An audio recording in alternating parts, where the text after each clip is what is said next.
Today on the Stay at Home Chef, I'm showing you how to make hobo casserole. Like hobo foil packets, hobo casserole dates back to the Great Depression era when people needed inexpensive meals that they could make while on the road in search of work and make it over a campfire, although today we will be making ours in an oven. Preheat your oven to 350 degrees Fahrenheit and lightly grease your baking dish. This is a super filling dish, so today I'm using a 9x9 pan, which will feed about 6 people, but you can also easily double this and make it in a 9x13 pan without changing anything except for the ingredient amounts. We'll start the sauce by melting 2 tablespoons of butter in a saucepan. Once that butter has melted, add in 1 small diced yellow onion. Let that cook for about 5 minutes until the onion has softened.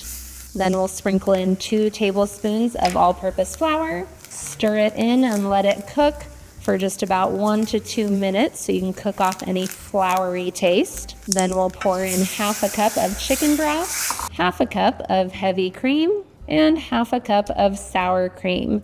Lower the heat and we'll cook this for just 2 to 3 minutes so that everything is warmed up and you have a nice thick sauce. Then it's time to add in a little bit of flavor. We'll stir in some diced green chilies, half a teaspoon each of salt and black pepper, and then about half a teaspoon of hot sauce, and I am using Tabasco.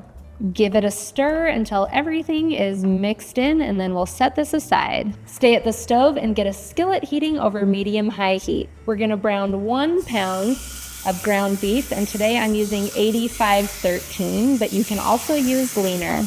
Or wait a second, 85-15. I'm pretty sure I said 85-13, but you guys know what I mean. Break it up with a spoon or spatula and season it with half a teaspoon each of salt and black pepper, and keep on cooking until it's nice and brown. We have our ground beef ready, we have our sauce ready. All that's left is to get our potatoes ready. Peel 2 large russet potatoes and thinly slice these into 1/4-inch slices. Layer these slices into the bottom of your prepared pan.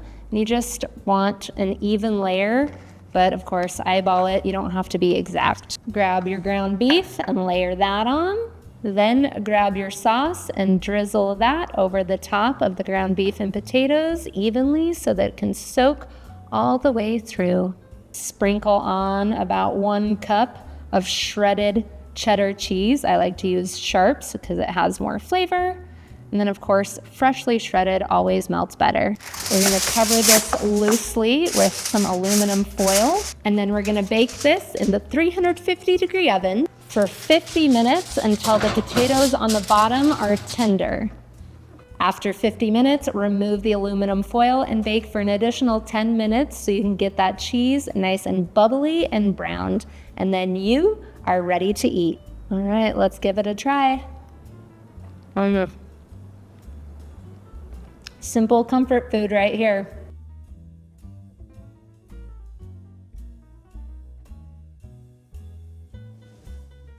Thanks for watching. You can find the full written recipe in the video description. Be sure to subscribe, like, and follow, and check out the rest of my videos where you can find hundreds of restaurant quality recipes you can easily make at home. We'll see you later.